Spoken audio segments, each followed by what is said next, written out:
biggest nation on the planet, spans 11 time zones, brushing Europe with one hand and the Pacific with the other.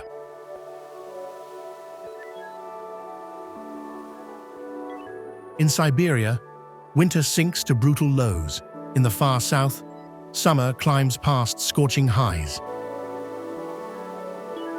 It's a geography of extremes, where golden dunes appear within sight of snow-clad, living volcanoes. And then there's Lake Baikal, the deepest of all lakes, a blue abyss, cradling nearly 1/5 of Earth's unfrozen fresh water. Nowhere do opposites collide with such force, ice and fire, east and west, ritual and velocity. This is Russia, enigmatic, and for many, forever out of reach.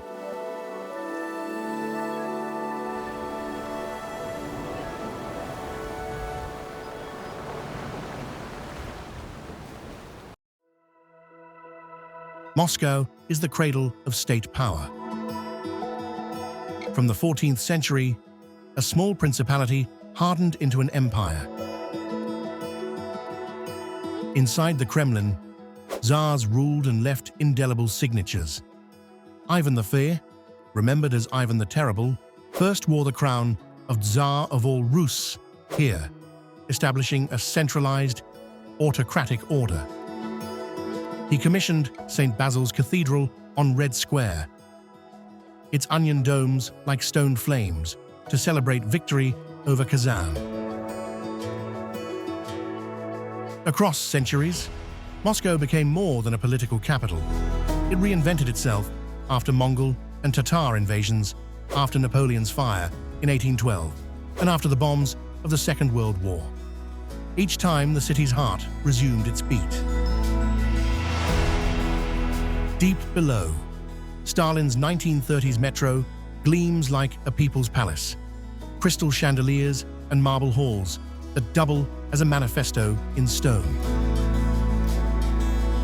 Today, Moscow is both ancient and electric, its pulse set to the tempo of a 21st century megacity. Yet the country's story refuses to be told from Moscow alone. In 1703, Peter the Great raised a new city on the Neva as a window toward Europe.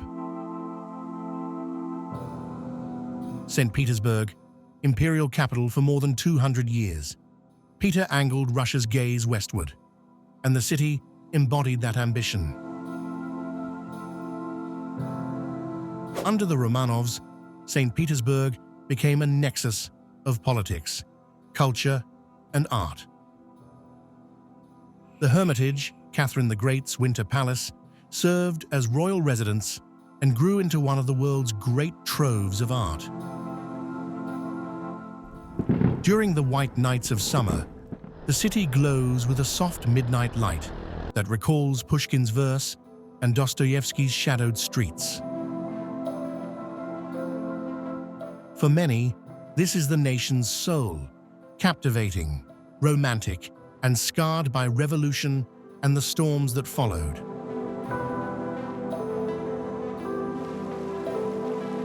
Beyond the city limits, imperial splendor still gleams. Peterhof, nicknamed the Versailles of the North, unfurls French-style gardens where hundreds of fountains tumble toward the Baltic. Then Catherine Palace stretches like a blue and white ribbon across the sunlit grounds, white columns framing gilded windows until the facade itself seems luminous. Inside, a tide of gold, walls, mirrors, ceilings, chandeliers multiplies into a hall of light.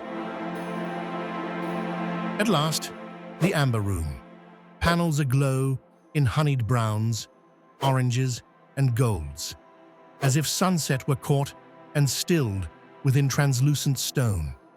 The effect is warmth remembered, beauty held so long it begins to feel eternal.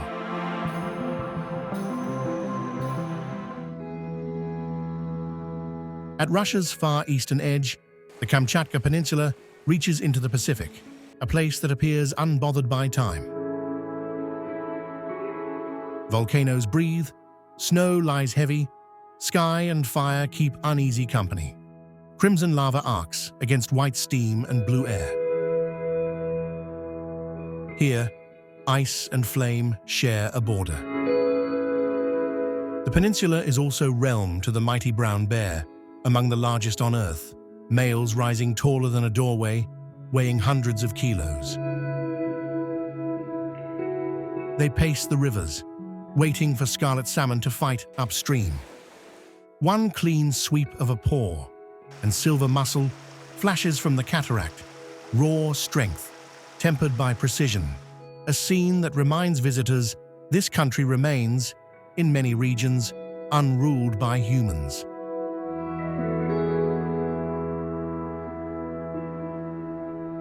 Now Baikal again, this time up close.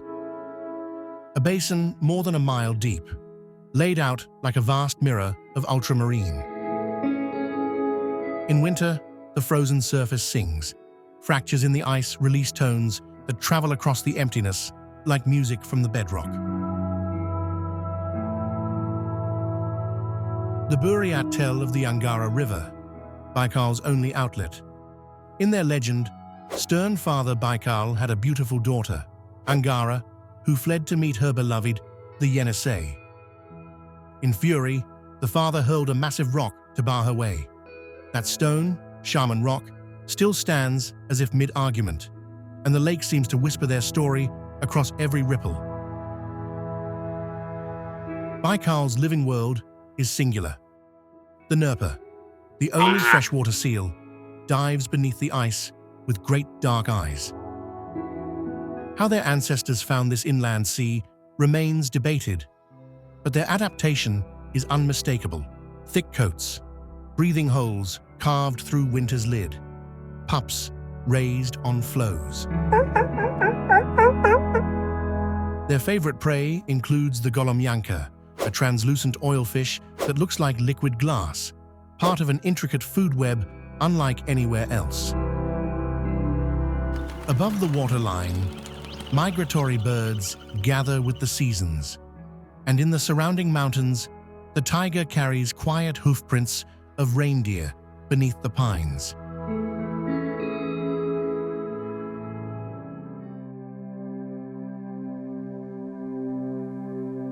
Elsewhere, the land cultivates improbabilities.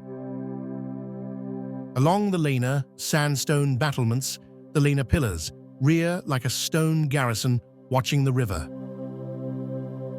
In the Kara sands, a golden desert lies encircled by snow-tipped ranges, a contradiction so stark it unsettles speech.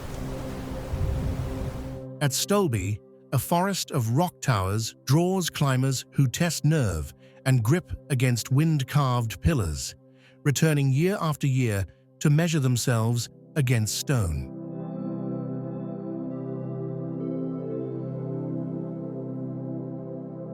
Turn east to the Pacific terminus of the Trans-Siberian Railway, Vladivostok. Suspension bridges leap across Golden Horn Bay. Glinting in sun, some see a distant echo of San Francisco's span, while the streets carry far eastern notes of markets and kitchens. Here, the map folds. Europe exhales, Asia inhales. Vladivostok is more than a harbor. It is a threshold, a place where Russia opens seaward to the world beyond the continent.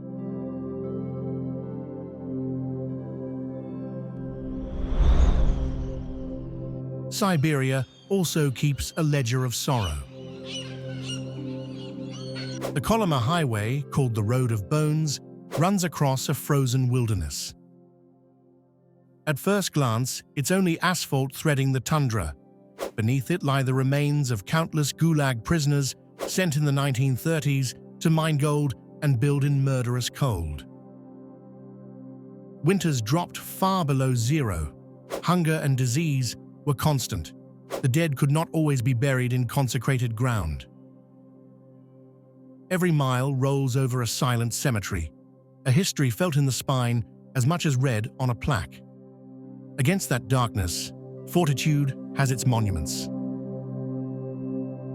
The Tobolsk Kremlin, the only stone citadel of Siberia, rises with white walls that have faced down centuries of snow and wind. Its bell tower sends sound across the taiga like a pulse that refuses to fade.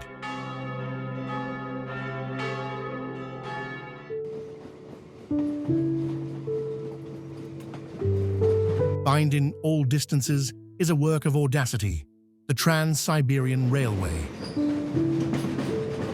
A steel ribbon nearly 9,300 kilometers long.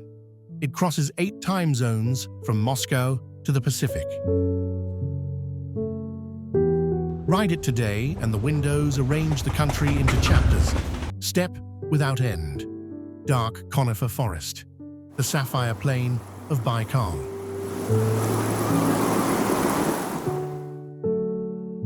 The journey feels like time travel. Scars and survivals passing in sequence. Shadows giving way to light. Stand with one foot in Asia and the other in Europe, and you are on the Ural Mountains. They're not giants in height, but they run to the horizon, stone laced with mineral wealth that has fueled industry for generations. Russians call the range a backbone of rock, a joinery for East and West. The Urals also shelter unresolved stories. In 1959, at Dyatlov Pass, 9 young hikers died in circumstances still debated. A torn tent, injuries that defied easy explanation, bodies found in snow with little clothing, theories proliferate, avalanche, military tests, winds that mimic infrasound. The truth remains under the drifts, and the pass endures as one of the world's most haunting riddles. Not far away stands Yekaterinburg, a modern industrial hub straddling the continental divide. Behind the glass and neon lies a sorrowful page. In 1918, Tsar Nicholas II and his family were executed here, ending more than 3 centuries of Romanov rule. The Urals, then, are a frontier of memory, as much as geography, where 2 continents meet and the past keeps watch.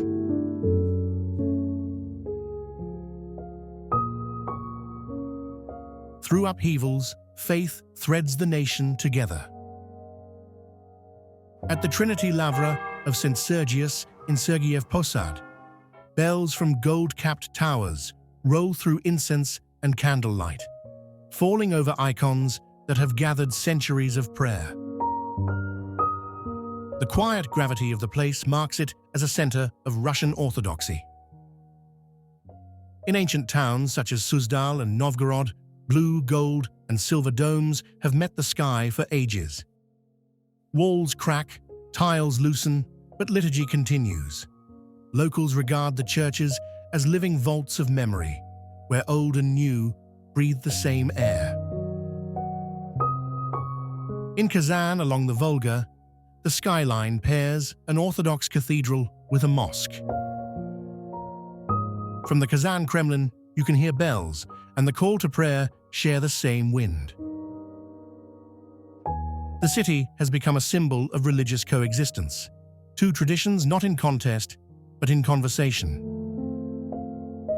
Farther south, Kalmykia offers another surprise. Within Europe stands a Buddhist republic. In Alista, temple roofs glow, prayer wheels spin, chants rise with the steppe wind. The Kalmyk people, descended from Mongol nomads, brought Buddhism here, threading it into Russia's religious landscape. On Lake Ladoga, Valam Monastery lifts white walls above still water, hymns carry over the surface, until the everyday world seems to fall away. Here faith is not spectacle, but a steady, luminous presence. Borders shift, dynasties fall. Wars redraw maps, yet belief endures like an underground river, sometimes tranquil, sometimes in flood, an anchor through storms. One ritual shows that endurance vividly, the Orthodox celebration of Epiphany on January 19th. Across the country, priests bless ice-cut crosses on frozen rivers and lakes. Believers descend ladders into black water and immerse 3 times, in the name of the Father, the Son, and the Holy Spirit. In cold that can bite to the bone, the rite becomes devotion made physical, a mingling of courage and purification. The custom is woven so tightly into culture that national leaders have stepped into the water as well. In 2018, President Vladimir Putin entered the icy lake at Seliger, lowering himself 3 times before icons and clergy. For many, the plunge is more than endurance. It's a symbol, faith and tradition shaping identity in a land that has long bargained with winter. On the Black Sea, a different climate prevails. Sochi sits in a rare subtropical pocket. In summer, the shore hums with sun and surf, while a short drive in winter brings skiers to the snowy slopes of the Caucasus. The 2014 Winter Olympics left sleek venues and infrastructure beside seaside resorts, a fusion of sport and holiday town. Northward rises Mount Elbrus, Europe's highest summit, a dormant volcano soaring above 5,600 meters. Climbers from across the world test lungs and will for a view where Europe and Asia seem to look upon the same sky from opposite shoulders. Not every Caucasian valley is welcoming. In North Ossetia's green folds, Dargavs, the city of the dead, clusters hundreds of stone crypts with steep, shingled roofs. Legend holds that during plague, entire families were laid to rest here.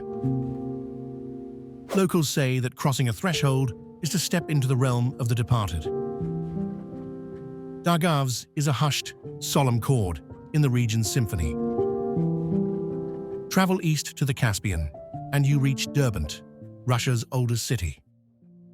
Ancient Persian walls still guard the narrow passage between mountains and sea. Armies have threaded this gate for millennia, leaving layers at a crossroads of civilizations. Derbent stands as a reminder that Russia has long sat between the worlds of East and West. From the Black Sea, cross the Caucasus, and push north for more than 1,000 kilometers to meet the Volga, the river of rivers. Golden fields and storied towns keep it company. The Volga is more than water. It feeds bodies and songs alike. In poems, in paintings, in folk music, it becomes a patient mother, life-giving and ever-present. Its waters nurture the sturgeon, the source of caviar, a culinary emblem known far beyond the steppe. To many hearts, the Volga is identity made liquid. Threaded around Moscow is the Golden Ring, a chain of medieval towns preserving chapters of a long narrative. In Novgorod, the stones underfoot and the Kremlin walls above seem to breathe with age. St. Sophia's silver domes have stood close to 1,000 years, and when the bells speak, the sound feels less like echo and more like a voice crossing centuries. Suzdal is smaller and somehow more timeless, a skyline bristling with churches and monasteries, horse-drawn sleighs gliding past onion domes half buried in winter, wildflowers edging stone in summer.